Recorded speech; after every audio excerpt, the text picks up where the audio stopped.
Hey there, friends, and welcome to episode 312 of Just the Zoo of Us. This week I am joined by a friend in wildlife rehabilitation for a review of the chompy rogues lurking at the bottom of ponds all over the country, snapping turtles. We discuss working with wildlife and getting to raise and release baby snapping turtles, a jury of one's deers, a cat named Crunchwrap Supreme, butt breathing, magnets, simple English Wikipedia, eating board game pieces, and so much more. Just the Zoo of Us presents The Common Snapping Turtle with Emma Ratway.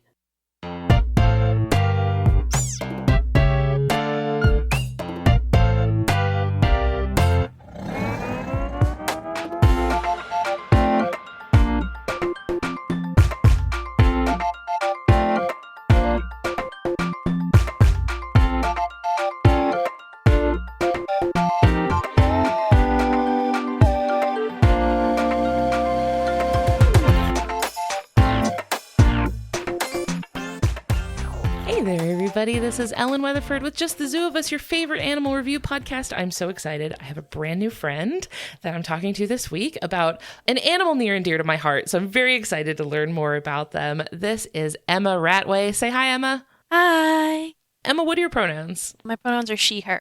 Thank you so much. I'm really, really excited to talk about our animal this week because you reached out to me to show me pictures of some baby critters that you got to have some firsthand experience setting out into the world. So I'm very, very excited to talk about them. Before we talk about our animal, let's talk about you a little bit. Emma, what got you into working with wildlife? Honestly, I have always been an animal kid. I was a big fan of Steve Irwin and Jane Goodall. I just loved watching them. I would call the Milwaukee County Zoo my zoo. Yeah, I feel like that's common. I feel like we all have our a home zoo, right? I still feel that way about the Jacksonville Zoo, even though I moved away a couple years ago. I still call that that's my home zoo. I feel like it was partially an only child thing for me because I was a little protective over it, but I loved it. Even now, I'm still the person in my family being actually.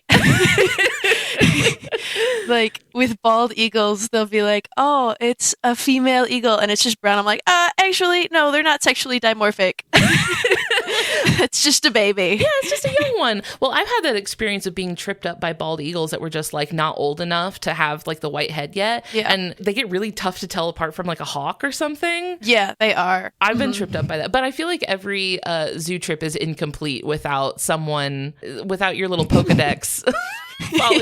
Following the group around. Yeah. Whenever anybody has a question, they all just kind of slowly turn to me. Same with trivia too. They're an animal question comes up. They're like, Emma, please. Are you the point of contact for every person you've ever met when they get a blurry 400-yard away picture of some random bird or bug or something? 100%. I get texts all the time and it's a flash. Yeah, you get a sort of vaguely bird-shaped blob, and they're like, hey, what's this? Yeah, it's from my 50-year-old aunt, and it's diagonal and a football field away. You're I'm pretty sure this counts as a UFO sighting. Yeah. They're like, what bird is this? And I'm like, I think that's a bear? I don't know.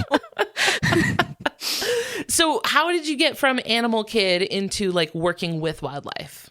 I guess even then, I always wanted to protect wildlife spaces. I had movies like Fern Gully. Oh, yeah. And I always wanted to work with wildlife conservation. And because human development is getting so expansive, a lot of wildlife spaces and wild spaces are getting encroached on. And there's more and more human-wildlife interactions that can be negative. And I have always really wanted to create policies and strategies to help reduce those negative interactions and ensure that animals and humans are in a sort of balance. And the animals have their spaces that they need to be in, and we have spaces that we need. Right, yeah. And then all too often, you get a little bit of overlap there. Yeah. There's this one book that I read. It's called Fuzz by Mary Roach, When Nature Breaks the Law. It basically deals with how we deal with human-wildlife interactions, and when wildlife technically breaks our laws, like a bear breaking and entering or a mountain lion killing somebody, like what we do, how we apply those laws to animals that don't live in a lawful society. Right. They don't have lawyers, right? Like, yeah. I'd love to see a jury of their peers. I know, just like a bunch of squirrels just on the bench. I actually, next week, I have to report for my first ever jury summons. I got jury duty. I've never had jury duty before. If I go in and I see that it's a room full of like geese, I'm gonna be like, pick me, please. I have to see how this plays out. The one time you're excited for jury duty, like the way it would be physically impossible to reach unanimity. I don't know how they would feel about like theft or they're very pro theft, I think. Tax evasion. I don't know what their stance is. I think they're heavily anarchist. Actually, yeah, that makes so much sense. The goose with the knife in their mouth, you know. Peace was never an option. Exactly. What types of like human wildlife conflict do you see a lot of in Wisconsin? I think the big one that we as Wisconsinites get is deer. Oh. White-tailed deer. We have a lot of car collisions with deer. They can't read signs, so even though there are deer crossing signs, they'll cross wherever they want. I remember when I was a kid, like finally coming to the realization that the deer crossing sign was for drivers and not for like yeah, not like a crosswalk for deer. So we do have a lot of deer interactions with cars and then also with crops and stuff, private and commercial crops. Besides that, though, there are a lot of interactions with raccoons and opossums. A lot of those are also car collisions. Right, yeah. I feel like that's the only place I ever see an opossum is as roadkill. Yeah, before my internship, I had only really seen possums either at 2 a.m. just run across the road or on the side of the road. Probably related to the 2 a.m. running across the road. Yeah. I think part of it, too, is Wisconsin is very well known for their alcohol consumption. Oh. Yeah, it's like one of the highest in the state, right? Yeah, like there's this map where it's like all the counties in the U.S. that have like the highest drinking populations, and Wisconsin, all of it's just dark blue, and the one part that's like white is Lake Winnebago. Oh, because it's a big lake. Yeah. So not saying that that's every interaction. Obviously, accidents happen, but that is something that does happen with driving. I mean, anywhere, but here in Wisconsin, it is something to note. Right. Because, you know, maybe not having the best reaction time and not necessarily being able to, like, react quickly when there's something like a deer running across the road or, you know, you see a possum in the road or something. I think for the majority of, like, private citizens mostly interact with deer, but I think now, after working with wildlife, I've come to realize more and more different types of animals that we have and interactions that people have here in Wisconsin. The animal that we're talking about today and the one that you have gotten to work with in an adorable capacity, I want to say, is one that, like you mentioned, like getting to know more different types of wildlife that live in Wisconsin, is one that I had no idea lived in Wisconsin at all, which is the snapping turtle.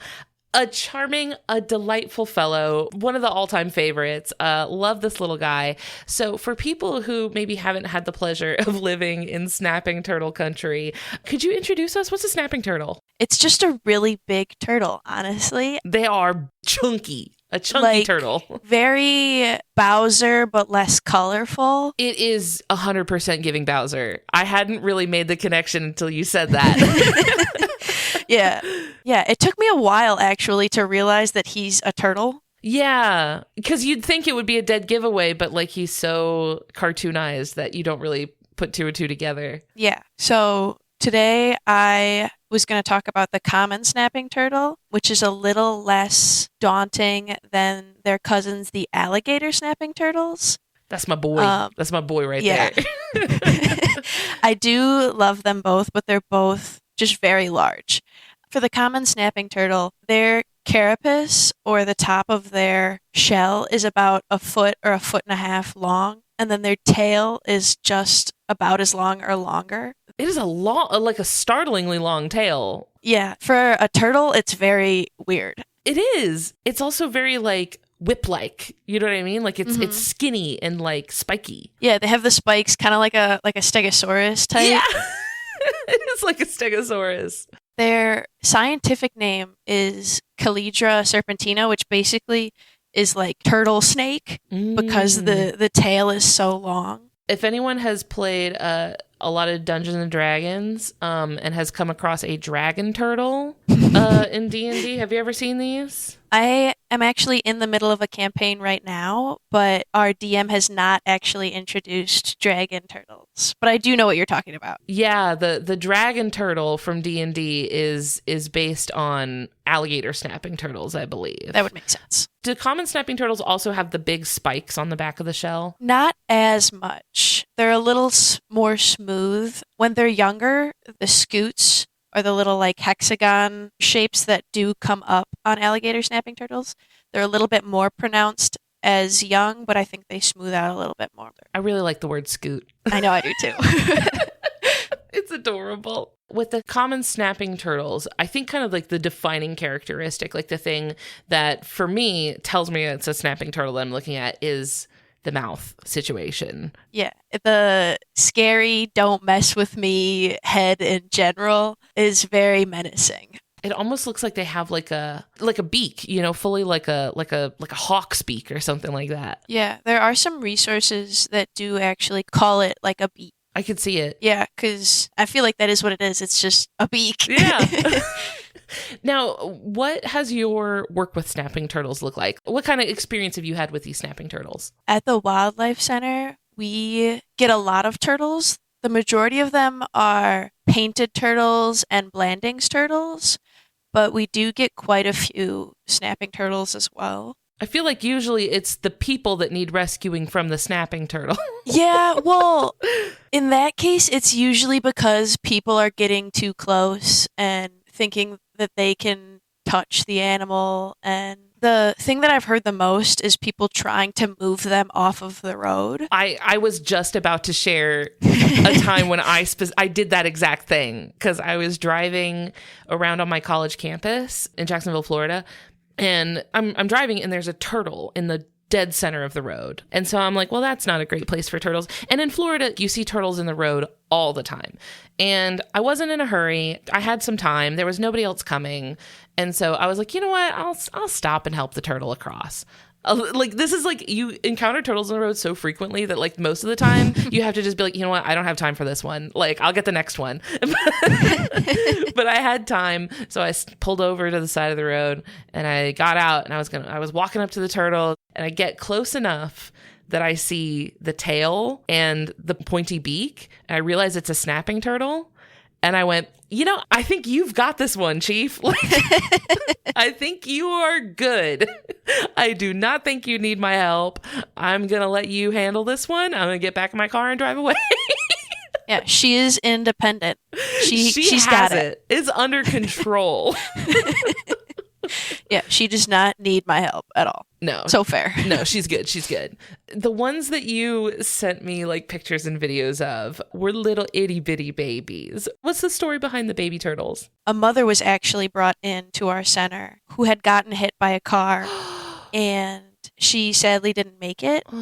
But we were able to find her eggs and retrieve her eggs. Some volunteers were able to incubate them until they hatched, and they brought them over, and we get to intake them, and they're pretty independent right away. So we have them in their tubs only for a little bit, give them food, and then once we make sure that they're able to survive out in the wild, we just let them go. Wow. Which is what I sent you. Which is, by the way, the cutest thing I've ever seen in my life. I mean, they're so small and they're already so feisty. Like, they have so much attitude straight out the gate. It is completely undeserved and unwarranted because I'm like, you are perhaps the size of a ping pong ball.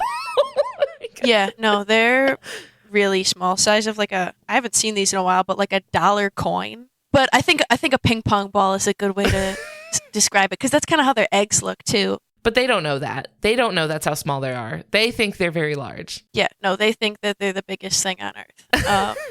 But It was probably one of my favorite releases. Did you get to name them? No, because there were 20 of them that I released at the time. That's a lot of names. So I can't think that much off my feet and extemporaneously to be like, Jim, John, like, Have you seen those things recently where, like, I feel like it's been a very recent trend in animal shelters that get a lot of, like, kittens and puppies and stuff. They've started naming the shelter kittens and puppies, like, the most off-the-wall, like, out-of-pocket names. And I think it's because when they give them a really silly name, people are going to, like, share that. They're going to be like, oh, look at this silly name, and then that's going to make people interested. Like, I've seen kittens that were named, like, chicken parmesan and, like you could tell someone was just looking around the office and just like picking random like stapler. Yeah, my other job is actually with the Humane Society. The Wildlife Center and the Humane Society are part of the same group. Oh. So I would spend like part of my day over at the Wildlife Center, and then I'd go over to the main shelter and take care of dogs and cats. Oh, wow. What a well-rounded sort of like experience with the gamut of animals in your area. Yeah, very long and busy days, but lots of cute animals to be with. But I totally get what you're saying. Right now, we have cats named Pickup Truck and that's what I'm talking about. FedEx Delivery Man. And then when they're like groups of kittens, they always get like group names. Like there's a couple of kittens we have right now that are like Hold Your Horses. Well, and like Easy Buddy and Slow Your Roll. They're all like just little phrases. And I love them so much. I love a theme. Because otherwise you're going to get like 400 kittens named like Oreo and like Luna and Bella and like all the normal sort of like animal names. But if you could get something like, oh yeah, this one is named Crunchwrap Supreme. Actually, there is a cat named Crunchwrap Supreme right now at the shelter, brain. and he's so funny. Because then if I'm scrolling through the app looking for a kitten, I'm like, this one's named Crunchwrap Supreme. That's fate, right? Yeah. Like there's a group of kittens that were all Mario characters. Like there was King Boo, Yoshi, Toad, Princess Peach, and I want to be like, hey, I really want to take these home, and I work there. If I was like scrolling and there was like a kitten that was named like my exact coffee order, I'd be like, that one was chosen for me. Yeah. The universe is giving me this cat. Yeah. It would be hard to do that for 20 tiny little turtles that very badly want to bite you, though. Yeah. Yeah. Was it challenging to like handle them? Were there any like particular challenges with dealing with little feisty little snapping turtles? The little ones, not as much, because you kind of just like pick them up out of the crowd, and they do kind of act like the guy in. Have you ever seen Night at the Museum? Yeah. They act like the cowboy. I'm forgetting. Oh, how like when they pick him up, he's all like, he's like struggling. Stop manhandling me. I don't like being manhandled. It's the guy who voices Lightning McQueen. Yeah, it's Owen Wilson. Wow. Yeah. Oh my gosh. I can't. I was him for Halloween a couple years ago. I can't believe I forgot his name. Oh, that's fantastic. Was it like an amalgamation of all his roles? So you got like Lightning McQueen, the cowboy guy. I was the cowboy guy. I was Jebediah. Oh my god. I think that's his name.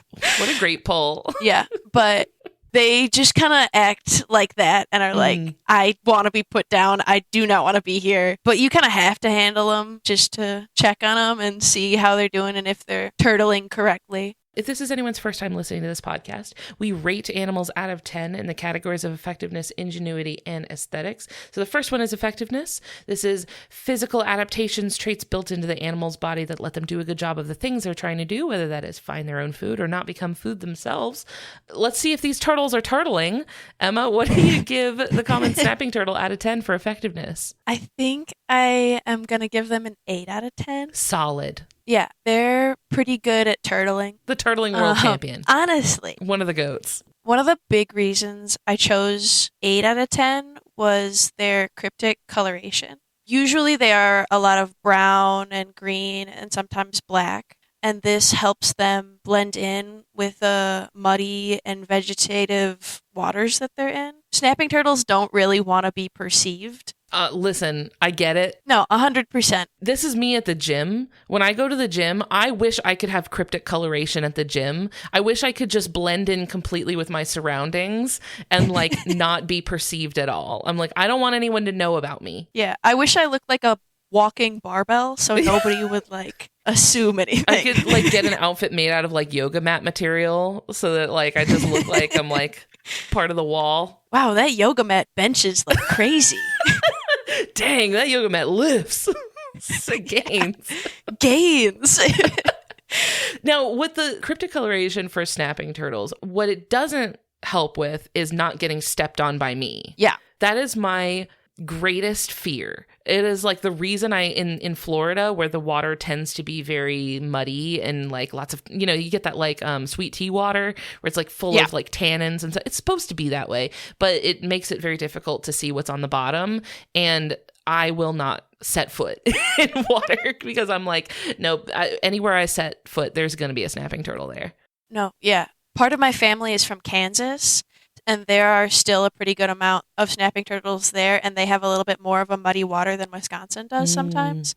And even when you can see them, it's still menacing. Yeah. Are they spending a lot of time up at the surface or like above the water, or are they spending a lot of their time below the water? They are almost entirely aquatic, like fully underwater. They like to sit on the bottom in the mud. They do come out of the water to walk if they need to find different ponds, and they can walk quite a while. The other time that they are out of the water is a female trying to look for a good spot to lay their eggs. So most of the time, they are normally at the bottom of whatever body of water that they're in, just kind of chilling. This reminds me of, because, when we're talking about like aquatic turtles and them spending a lot of time underwater, something that I learned about turtles not too long ago that just really does it for me is cloacal respiration. Yes. Is this a thing for them? Yes. Yes, they can. Could you enlighten people who maybe haven't heard of cloacal respiration? So basically when they can't reach like a space for oxygen through their mouth or nose, a lot of turtles are able to breathe or respirate, not necessarily breathe, but intake oxygen through their butts. You gotta call it what it is. I mean, there's no two ways about it. Yeah, no, I feel like that's one of the main turtle facts that people like to throw out there. Is that they breathe through their butts? Yeah. Wouldn't you if you could, though? I mean, yeah, yeah. I feel like that could be a good resume skill. I don't know. That's true. Yeah, you want to be endorsed for that on LinkedIn. Yeah. Yeah. If you were ever like in a game of like, whenever kids like see who can hold their breath the longest, you'd win automatically, I feel like. Yeah, because I feel like that's what, like, if you're an aquatic turtle that's trying to like spend as much time underwater as you can, it makes sense that they would be able to absorb oxygen through their skin like that. It happens frequently in colder seasons, especially in Wisconsin, because our lakes and bodies of water freeze over. Obviously not like Lake Michigan, but they're able to like stay under the water and can bring in that oxygen into their bloodstream through the mucous membranes around their body so that they can stay underwater longer, either for camouflaging or safety reasons, or if there is ice on the lake and it's like frozen over. That's interesting because I mentioned that like I was surprised to hear that they like live so far north, right? Because like it's a large reptile. I just don't think of like large reptiles like that as living that far north because of how cold it gets. But I hadn't really thought about like the water that they live in just freezing over. I guess I didn't realize that they were actually under the water. I guess I assumed that when lakes and stuff like that freeze over, that whatever needs to breathe just got out and they're like, I just can't get in the water. But I didn't realize they were like thugging it out in there. Yeah. They're like, no, I picked living in the water. I'm going to stay in the water. I'm not letting some ice force me out of the pool. Yeah, no, they are very stubborn and will stay where they want to stay. Who's getting me out of this lake? You? I don't think so. Chomp, chomp. Yeah, I mean, they, like a lot of other reptiles, do brumation, which is a type of hibernation. I feel like our definition of hibernation has changed so much. Like whenever somebody says something hibernates, they're like, it's not true hibernation. Yeah. And I'm like, then what even is hibernation anymore? Yeah. So, yeah, snapping turtles do their own type of hibernation like other reptiles. It just happens to be under ice and water. It's like power saving mode. Yeah.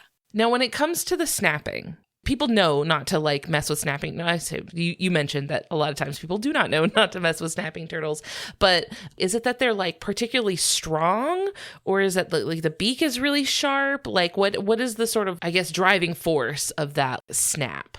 I think they do have a strong bite force. There was a study, I believe, that measured the newtons of bite force between common snapping turtles, alligator snapping turtles, and humans. Really funny that they put humans in the game for that one. Yeah, I don't... It's like the thing about how like Olympics should have like a control group where it's like a person who's like never done it before in their lives, just for the comparison. Yeah, we are the control group. Yeah, here, let me try and find that to confirm. Bite force scaling across size classes in the alligator snapping turtle Macrochelys teminki, in the common snapping turtle Chilydra serpentina. Let's look at this abstract.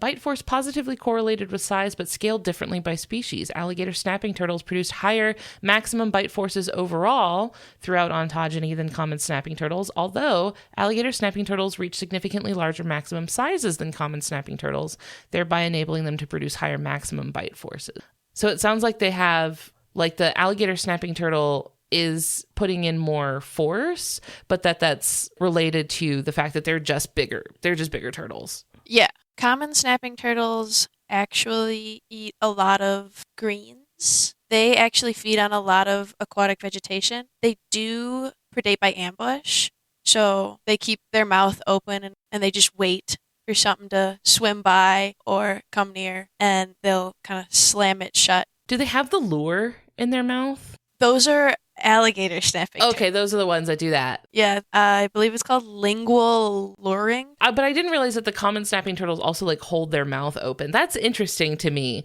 because that feels like a lot of effort. Like I feel like if I had to like hold my mouth open all day, I feel like that would hurt my jaw after a while. Well, I know other reptiles like alligators and crocodilians, they don't have a lot of strength or pressure to open their mouths, but they can use a lot of muscle and pressure to close it. Crocodilians and turtles aren't too close on the reptilian tree, but that could be a reason for that. It might just be easier for them to open it and then slam it down. That might take less work.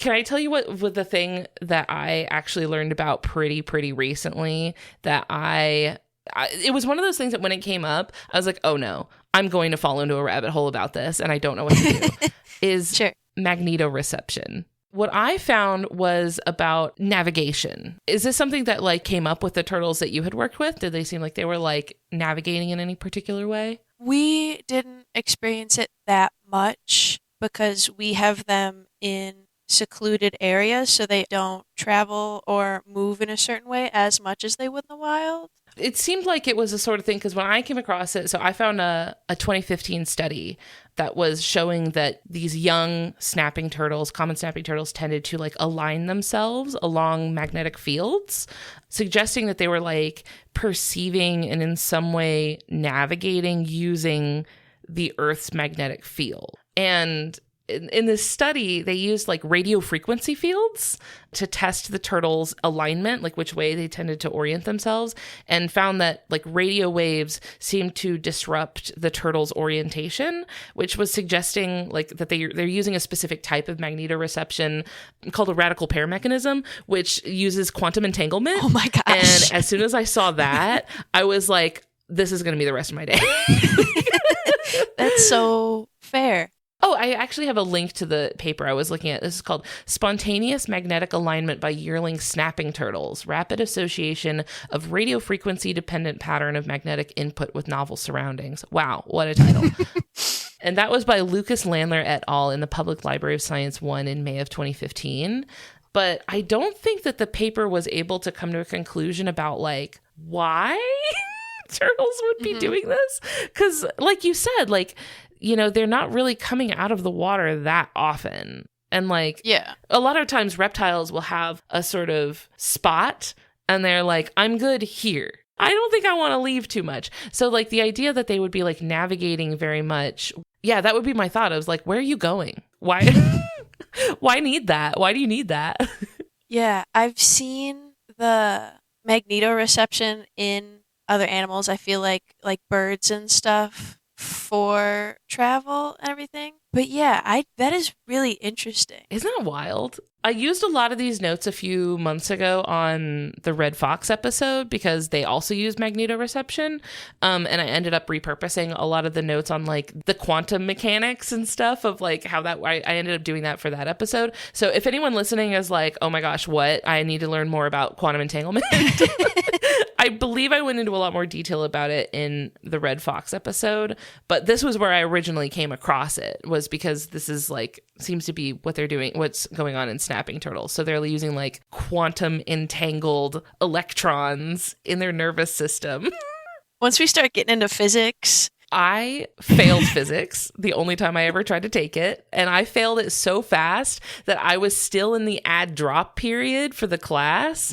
So like the professor was like, you don't have to do this. It doesn't have to be like this. You're hurting me and you. Please stop. Nobody's benefiting from this. Like, let's call this. So yeah, physics is not my strong suit either, but something about quantum entanglement really got my attention. Yeah, it's cool from like a outsider standpoint when I get the like basics of everything, like the cliff notes of physics. Oh, for sure. You're like, give me the spark notes. Yeah. Yeah. Have you ever gone on Wikipedia and changed your language to simple English? I have not. I didn't actually know you could do that. Can I put you on the coolest thing you've ever seen? Sure. Go on Wikipedia right now. Okay, let's say it's quantum entanglement. So you pull up this extremely dense, very difficult to understand. I mean, just look at the scroll bar on this Wikipedia page, right? Ooh. This is nuts. Yeah. I don't understand a word of what's going on. Now look in the corner where it says there's a drop-down list and it says you can translate it into different languages. Click on it. It says 69 languages. Nice. And you click on it and there should be an option there that says simple English. And click on it and see what happens. What? It's like the explain like I'm 5 version. Yeah, I graduated college without this. Oh my gosh. It's not available on every page, right? There's like not that many pages it works for, but the ones that it does work for, it's so clutch. It comes in so clutch. Yeah. Wow. You're going to be unstoppable with this knowledge. I would have done so much better in high school and college with this. I'm always trying to tell people about like you can change your language to simple English. And also if in the URL bar, if you change the URL to where it says like it'll say en.wikipedia.org, if you change the en to simple, then that should switch the language over to simple English and give you like a very, very like simplified. It's supposed to be for people who are not native English speakers. So it's like very like simplified words, but gosh, it's my favorite thing in the world. So you're welcome for that. Thank you. Yeah, with physics, it feels like I don't speak English. Right. So I'm like, oh, actually, I'm an infant. I'm a baby child. Yeah. With conservation policy and everything, I've always loved science communication. And because I've always had a hard time deciphering certain topics in classes and the way people explain it to me, I also want to get into like environmental education. Yeah. Because I feel like that's so cool. But with this simple Wikipedia, I feel like that job's already taken. But nobody knows about it. Every time I tell someone about this, they've never heard of it. Well, thank you. Now you know. Hi there, we're taking a quick break to hear from some of our friends on the Maximum Fun Network. When we get back, we're getting into ingenuity and aesthetics for snapping turtles, so stay with us. Wonderful is a podcast where we talk about things we like. That's hard to sell in a promo like this, so we've enlisted the help of piano rock superstar Billy Joel to tell you about some of the topics we've covered. Take it away, real Billy Joel. Diddy Rockspin on Lakeside, Wilsonshire, Circle Time, Sega, Dreamcast, Caesar Salad, Tower of Hanoi, Keep me up, 8 time capsules, Wayne's World, cheese pulls, Wallace, Stevens, Donkey Kong, Fun Size Almond Joy. They didn't start the podcast, except that's not true. They did in 22. They didn't start the podcast. No, they actually did. That was in fact a fib. Listen to Wonderful every Wednesday on MaximumFun.org or wherever you get your podcasts. Thanks, Real Billy Joel. No problem, Griffin. What's more action-packed than prestige television? With more continuity than comic books? And more reality than reality television? It's professional wrestling! And to better understand wrestling is the ultimate form of entertainment. You need the Tights and Fights podcast. This is the perfect wrestling show with a lot of love, a lack of toxic masculinity, And just the right amount of butts, cats, and spandex. Listen to Tights and Fights every Saturday on Maximum Fun. The second category that we rate animals on is ingenuity. These are behaviors, things the animal is doing with their body to navigate their world, solve problems that they face. Emma, what do you give common snapping turtles out of 10 for ingenuity? I think I am going to give them either an 8.5 or a 0.9. Do we do 0.5s? Okay, yeah, you can do a 0.5. Yeah, I think 8.5, 9-ish. Interesting, because every snapping turtle I've ever come across didn't really seem like there was a ton of wheels turning in that old noggin. Didn't seem like there was a ton of activity happening behind the eyes. So what do you give them a good score for? They kind of have 1 or 2 brain cells going on. Just bouncing around like the DVD Blu-ray on the TV. Hoping it hits a corner, but... That's when a thought happens. Yeah. The reason I gave them a high score is because they are generalists in pretty much every category. They will live in bogs, creeks, lakes, marshes, ponds, swamps, mainly freshwater, sometimes brackish water, so like a little bit of saltwater and freshwater mixed together. But almost every freshwater body west of the Rockies, I feel is suitable for a snapping turtle. Water's water. I'll take it. Yeah. They prefer slow-moving water with a little bit more mud and vegetation, but given the fact that they can go pretty much anywhere and survive quite well, I think that that's a win for them. A win is a win. Listen, they need a dub. Yeah. And then in the same vein, they will almost anything they can fit their mouth around. Which honestly, same. It counts to not be picky, right? Yeah. Although there's some things that maybe shouldn't go in your mouth. So maybe a little more discernment would be great. Yeah. It's hard to fight those thoughts sometimes, and it feels like the snapping turtles don't fight that thought. Oh, you let the intrusive thoughts win sometimes. Exactly. Sometimes there are some board games where the pieces look like just a little too edible. Yeah. And you're like, for a second, you're like, I bet if I just take a little bite. Just a little crunch. Just a little bite of one of these pieces. This is more of a cute aggression thing, but when I was holding those baby turtles in my hand, I just want to pop them in my mouth. Yeah, you're like, ooh, ooh. Have you seen Over the Garden Wall? A little bit, yes. Yeah, there's there's these little tiny little black turtles that appear throughout the series, and there's one character in one episode that talks about eating the turtles, and I'm glad someone said it. Yeah, it's just pop them in your pocket, pop them in your mouth. I just. So the snapping turtles have just retained our sort of basal instinct of put thing in mouth. Yeah, they'll eat invertebrates, fish, birds, mammals. Like I said earlier, they do eat a lot of aquatic vegetation, but they do have that ambush hunting mechanism that they can use. And I guess anything that kind of passes through those jaws are just going down the hatch. You just got unlucky. That's why I'm so scared to get in bodies of water in Florida, is because a lot of people think that you don't get in the water because of alligators. And alligators are one thing, but alligators for the most part, like they won't mind you too much. And like, if they're going to attack you, you're going to see them first. But that's why I was always way more scared of snapping turtles. Because I was like, they're at the bottom of the water. You cannot see them. And then like, if you can't see them, you will accidentally step on them and get bitten by them. And so that's why I was always way more scared of them. Yeah, they are actually not as aggressive as people think they are. I think it's just the fear factor of how both common and alligator snapping turtles look so freaky and their snappingness. Yeah.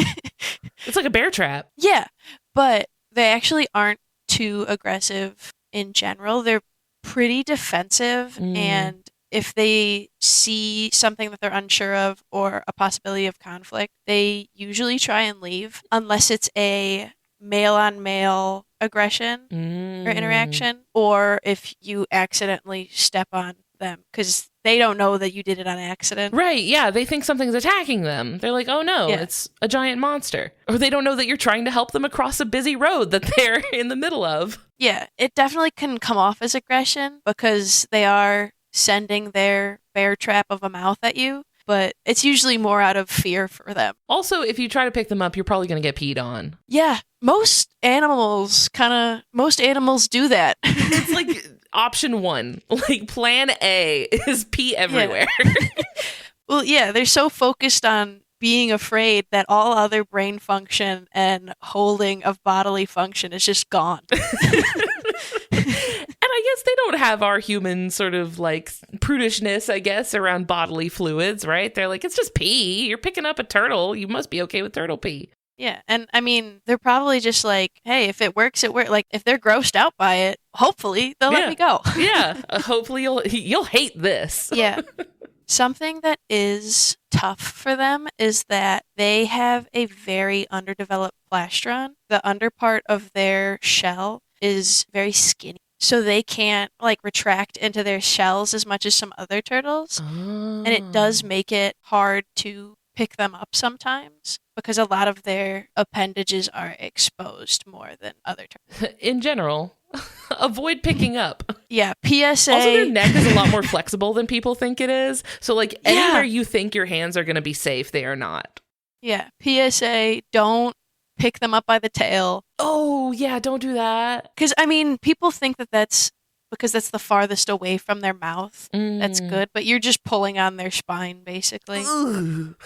Yeah, I mean, honestly, I would appreciate that kind of back crack, but I don't think that being carried like that would be. Yeah, you get a chiropractor, one of those chiropractor videos. If humans still had a tail, chiropractors would have a field day. Oh my gosh. Just a decompressing sort of like an accordion. I could only dream. What I wouldn't give. But also, like with snapping turtles, people also think if they just grab it around the sides, that like that's also fine. First of all, their neck is longer than you think it is, but also that tail is very pointy. I mean, even with painted turtles and stuff, you shouldn't grab them like behind their front arms because they can extend way farther than you think they can. Snapping turtles, I believe, can extend their neck all the way, at least close to the back of their shell. And then if they're going from the side, they can reach their hind legs. So although it like mentally, it's hard to picture, you don't want to make that mistake in person. There's no safe zone. They have options. There's just really not a safe spot. In wildlife rehab, it was a whole lesson trying to learn how to safely grab a snapping turtle. If you absolutely must, and if you've been trained on it. Other than that, maybe just leave them alone.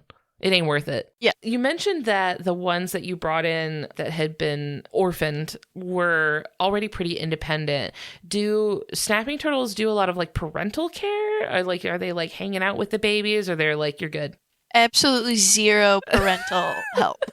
They lay their eggs in a sandy soil, covered up, and then just leave for forever. Like, I won't be back. Goodbye. Hope you survive. Yeah. And something I found was that the size of a snapping turtle's clutch is positively correlated with latitude. So the farther away from the equator that they get, the more eggs in a clutch they'll have. Oh, that's interesting. Is there a reason for that, or is that just Coincidence? I believe it's a quantity over quality situation with such a colder climate. Probably creating more will hopefully mean that at least one will survive. Some of you may die, but that's a sacrifice I'm willing to take.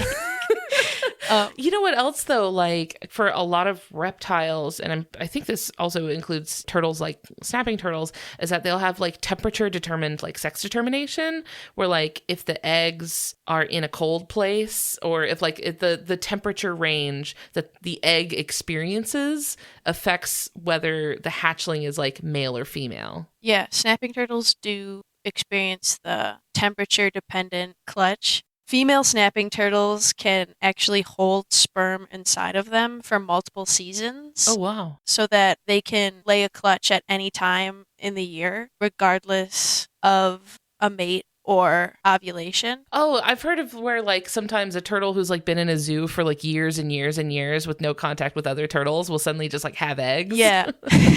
Yeah, they can hold the sperm in their body and then they have a delayed implantation. Sometimes the time's not right. Sometimes you're just not ready. Yeah. I'll keep that in my pocket. It's a surprise tool that'll help us later. Exactly. They can mate at any time of the year, regardless of whether they're ovulating or not. And then they can lay eggs any time of the year, regardless of a mate, which I think helps with the sex determining clutches because it allows more clutches to be laid and more, hopefully more variety in sex. Oh, yeah, because you don't want all of your eggs to be male or all of your eggs to be female, because then your population's going to get out of whack. Yeah. Snapping turtle mothers are very like it's the amount of eggs that we have, and hopefully we'll make it. Hopefully some males, some females will make it. Hopefully they won't get eaten. Hopefully my genes can pass on. She's very much like, that is a y'all problem. I'll do my best on my end, but what happens after that's for y'all to figure out. Yeah, because when they are eggs and when they are hatchlings, that's when they're most vulnerable. So having as many as possible is probably the best strategy. That makes sense. It seems like a lot of the snapping turtles kit is kind of based on like, we are playing with the hand we are dealt. We are going to just sort of make the most of what happens around us. And like a lot of it seems like, water is water. We will take it. We'll take a mate when we can find one. We don't have to be ready like right now. We'll just like when we find a mate, we got to like seal the deal then. Like it seems like a lot of playing where the ball lands. Yeah, they are definitely a hit it from the rough type species. A rugged, down to earth, what happens sort of animal. I love it. Yeah, and they definitely look like they can. They do. They look battle worn. Yeah. Especially the ones that like have been in the same spot for so long. They're covered in algae and like moss and stuff. And they're a lot like the whole thing is just like fuzzy and green. Yeah, they've been there for... Well, as far as I'm concerned, they have been there for hundreds of years when I see them like that. That's an elder god. Yeah, exactly. On the topic of, when they get fluffy and green and they can look different ways, the last category we rate animals on is aesthetics. How nice this animal is to look at. What do you give the common snapping turtle out of 10 for aesthetics? Honestly, I think I have to give them a 10 out of 10. It's a lovely creature, although you have seen them at their best. Yes, I have seen them as babies, which honestly is their best. That's peak. But honestly, as they get bigger, I think the menacing, freaky look that they have going on is so cool. It works. Yeah, I love how their eyes match the skin around them, so it almost completely blends in. Alligator snapping turtles have this too, but they have a lot more going on for them. It's a maximalist sort of look. Very much. They have a whole mountain range on their back. Yeah, they look like someone's paladin. Yeah. Except a paladin for evil. A chaotic evil paladin. Oh my god, that'd be such a weird campaign to run. Whereas the common snapping turtle looks like they could be more of like a rogue or maybe like a scrappy kind of fighter. Yeah, I feel like rogue because they're kind of stealthy, which is good, but they're just so big and like just chunky. I feel like they kind of give off that fighter vibe. Not that all fighters in D&D are chunky, but I feel like it's always like the dragonborn half orc. Yeah. That's what I see a lot. Yeah. I think there's a cuteness to them also, because there's like an upturned sort of snout to the snapping turtle that I think gives them a little bit of a playfulness. I don't know. I think they're adorable. Yeah, I am definitely one of those people who can usually find something joyful or cute in most animals. Oh, very good. Yeah. Yeah. Some of them can be an acquired taste, but I think you can find Yes. it. Yeah, not as much some insects, but a lot of animals I do find very aesthetic, especially the babies. Yes, the babies in the pictures and videos that you sent me are just about the sweetest darn thing I've ever seen in my life. There was one time when I was working at a pet store, and someone came in looking at fish tanks and asked which size I would recommend for a snapping turtle, and I was like, a pond, dude. Like, I don't I don't think you should be putting one of those in these. And then he was like, well, we got one from out in our backyard. And I'm like, leave it there. What? You're complicating this. Put it back. Oh my gosh, it did not need to come into your house, but like seeing the little baby ones of them, I was like, okay, now I understand the impulse. I do feel the impulse now of like, keep them. that happens all the time. At least from my experience, just in wildlife rehab, people are like, oh, I found this abandoned bunny or this abandoned animal. And we're like, oh, did you look for a nest or anything? And they're like, no. Did you wait for a mom? No. Oh, then you kidnapped that baby. Put it back. You mean a wild animal. A wild animal is You kidnapped that baby bunny, and the mom is so worried about this baby bunny now. You know what? Get in a jury. Get a jury. Get a jury of, instead of a jury of your peers, it's a jury of your deers. Oh. It took me that long to get there with that joke. Hey, it didn't even cross my mind, so you're one step ahead. That's what I feel like a lot of, like you mentioned, wanting to work in like conservation policy and stuff like that. That's what I feel like a lot of that is just like being a lawyer for turtles and deers. Yeah. I think one of my favorite quotes from Jane Goodall basically is like, and I'm paraphrasing, I try to give a voice to those that can't speak for themselves. I'm really trying to be like a lawyer for these little guys. Your Honor, my client is innocent and has never done anything wrong. I mean, if I had a jury of deers, I think I could win that case pretty easily. For anyone who is inspired to keep up with what you're doing and learn more from you, is there anywhere where you want people to find you, like on social media or anything like that? I just recently re-downloaded Instagram, so there's one post that's current and all the rest are from like senior year of high school and before. Oh, great. I'm sure that's very representative of the brand. Yeah, so we got to do some filtering and some rebranding. Quick note here, Emma has started a new account specifically for science communication. The handle is all_imaginary, like imaginary, but with Emma. I'll have a link in the episode description so you can go follow. And yes, there are baby snapping turtles. On my Instagram, you can see, I think a video and some pictures of the snapping turtle release that I sent you. Perfect. I know that's what people are going to be like, I got to see these. I got to see these pics. Yeah, you will want to put them in your mouth after that. They do look so edible. From the perspective of like working in wildlife rehabilitation and like working with these animals, do you have any like action items, I guess, like anything you want to leave people with, like anything that people can do, especially people maybe like in Wisconsin or in like the area where you live, if you could kind of like leave people with what they can do to help either snapping turtles or, you know, their ecosystems and stuff like that, what would you say you want people to take away? First, don't feed wild animals, please. We want to so bad. Listen, we all want to be a Disney princess. We all want that moment. I know. I was just about to say, everybody wants to be Snow White. I do too. I have my moments of weakness that I think I can control and like befriend an animal. Yeah, they'll sense my pure intentions. They'll sense that I'm pure Yeah. of heart and accept me. My heart of gold, but they can't. That's just not how it works, sadly. It can be pretty detrimental to feed them, especially if you're like feeding a duck bread. I know that's the thing. Don't do it. Yeah, Just trying to give them their space. right. I know it's hard when you're driving. Those are sometimes unavoidable. And I know, like I said, in Wisconsin, it just happens so often with deer. But this is like a DMV PSA. Like, just drive safe, read the signs. Wear your seatbelt. Yeah, wear your seatbelt. Don't drink and drive. Keep your eyes open. Make sure your lights are working, 10 and 2. Lock in. Yeah, lock in while you're driving, and then hopefully you won't hit a deer. Sometimes they like to like juke you out a little bit.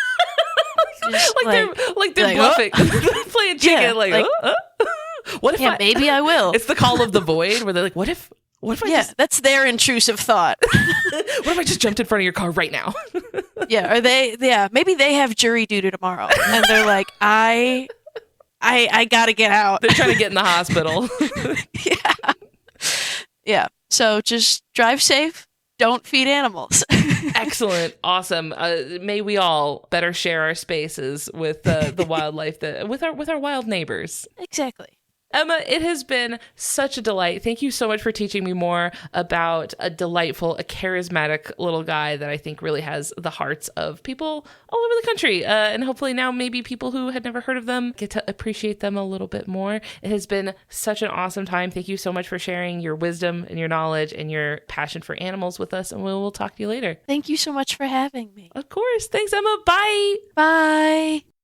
Thank you all so much for listening. I hope you don't put any baby turtles in your mouth. If you liked what you heard, I would love it if you left behind some kind words for us in a review on your podcast app of choice. If you'd like to hang out with us online, we're on Facebook, Instagram, Discord, and Blue Sky. Links to everything will be in the episode description. You can also send me an email at ellen@justthezooofus.com if you have a cool animal you'd like to hear us talk about on the show. We'd like to thank Maximum Fun for having us in their network alongside the other amazing shows like the ones you heard promos for here today. You can go check those out, learn more about the network and how you can be a part of supporting our show, plus get access to our exclusive monthly bonus episodes over at MaximumFun.org. Finally, we would like to thank Louis Zong for our theme music. That's all for today. We'll see you next week. Thanks. Bye.